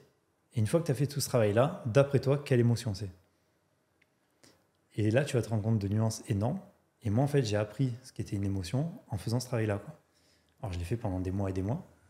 Et je lui faisais des retours. Il me disait alors, en gros, tu trouves ça normal, pas normal ? Moi, j'ai dit non, c'est trop chelou. Il me dit non, ça, c'est être triste, c'est être content, quoi. Moi, j'étais toujours linéaire, tu vois. J'ai ouvert ma boîte, ma première salle. Tout le monde était là, c'était génial et tout. Ouais, non, j'ai rien fait de spécial. Hein. Et en fait, quand tu regardes ça et que tu racontes ton parcours, les gens te font non, mais t'es un malade. Ouais. Tu vois, je raconterai un jour l'histoire de la salle, tu vois.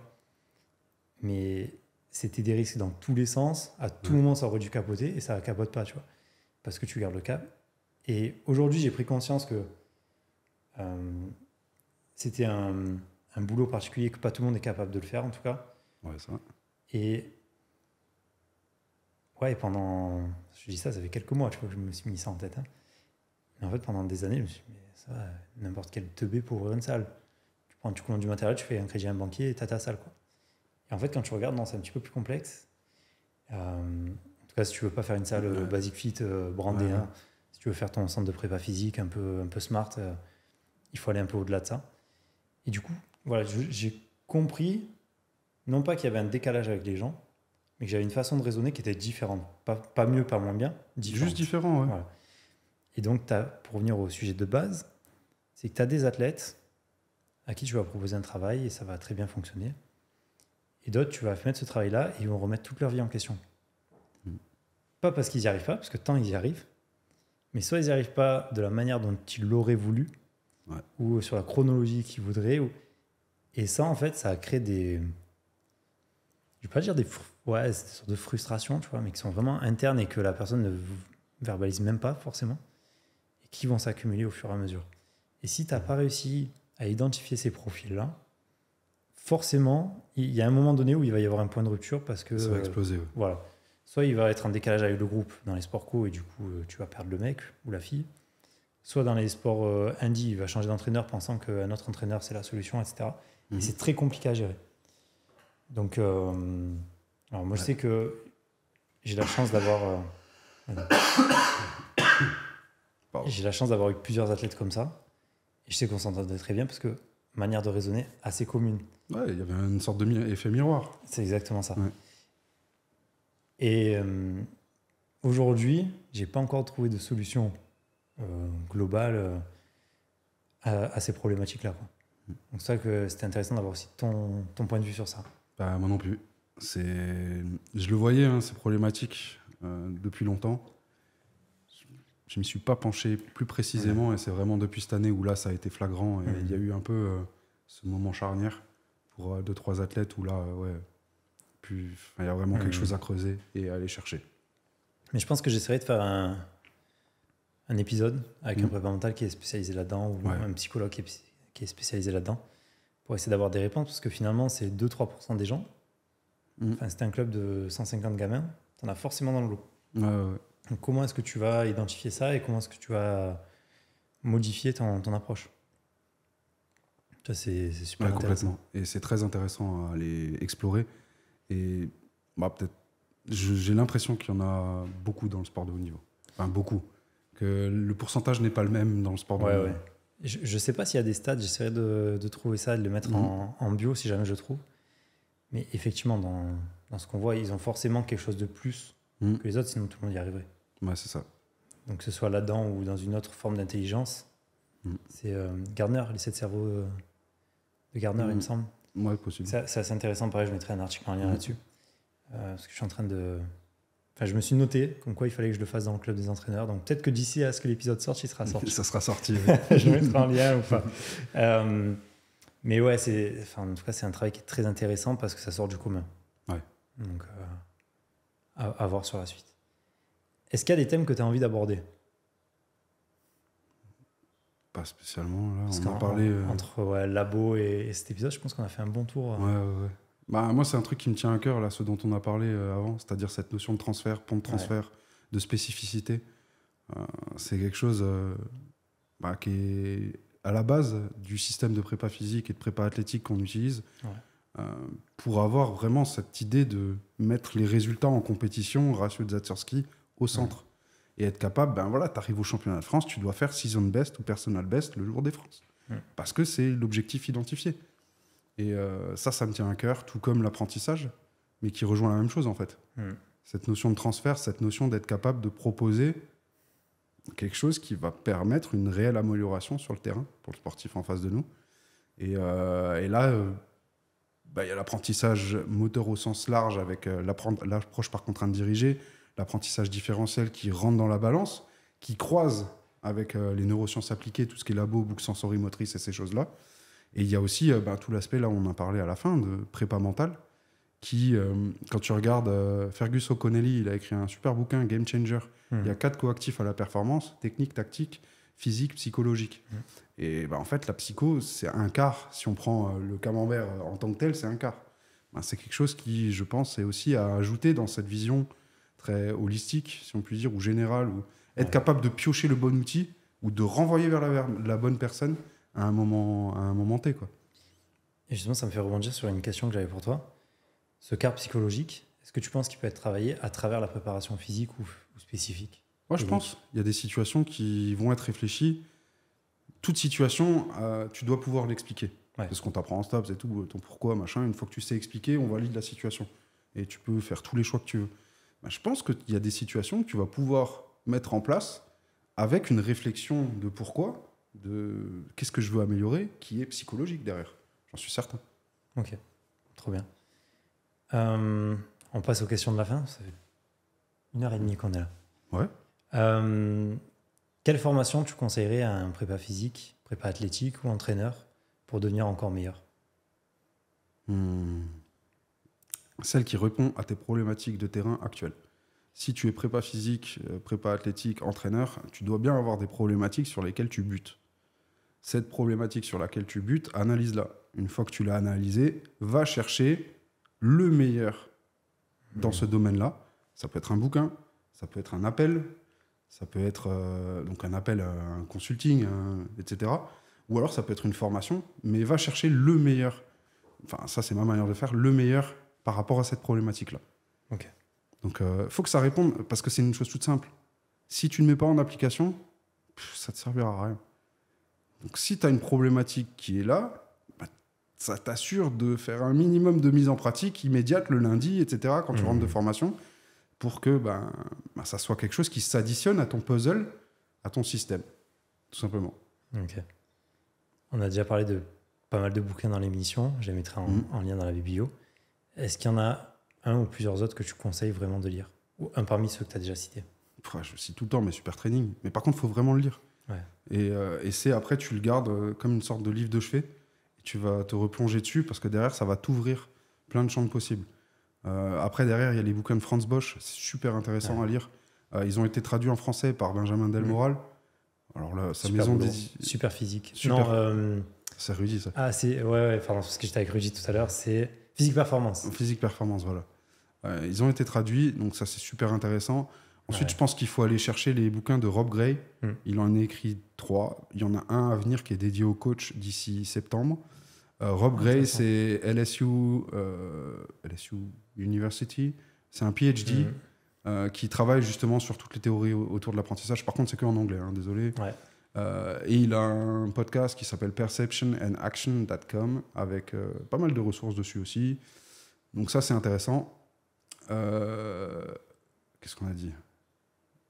Ça. Et après, les écrits de Bondarchuk, c'est bien, mais il faut bien choisir le bouquin parce que c'est beaucoup de tableaux de corrélation, etc. C'est très orienté athlé. Donc, et il dit un peu les choses parfois à moitié. Donc, il y a des ouvrages intéressants, mais voilà, en gros. Ok. C'est Marc Aurèle qui disait, philosophe stoïcien, qui disait vaut mieux lire 1000 fois un ouvrage qu'une fois 1000 ouvrages, parce que tu t'imprégneras de la pensée de l'auteur vraiment, et tu comprendras ce qu'il veut dire. Alors qu'en le survolant et en survolant tous les bouquins, tu n'apprendras jamais rien. Je t'ai déjà posé la question, mais c'est quoi pour toi un bon entraîneur? On va changer de réponse alors.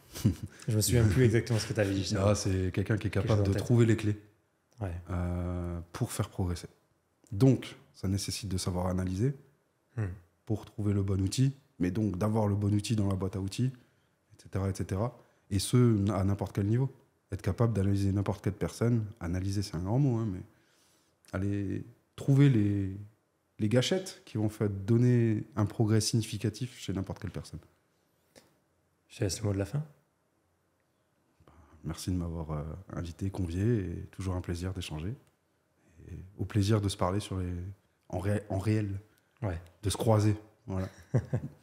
Merci beaucoup, Romain. De rien. Et voilà, c'est la fin de l'épisode. J'espère que ça t'aura plu. N'oublie pas d'aller vérifier ce qu'on fait sur le club des entraîneurs. Si la rock, ça t'intéresse parce que tu cherches du matériel sportif, n'hésite pas à voir le site en description. Et sinon, on se retrouve la semaine prochaine.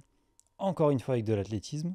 Cette fois avec Jérémy Thiebaud, qui est entraîneur de sprint. Et on va voir comment améliorer tes qualités de vitesse en sport co ou en linéaire.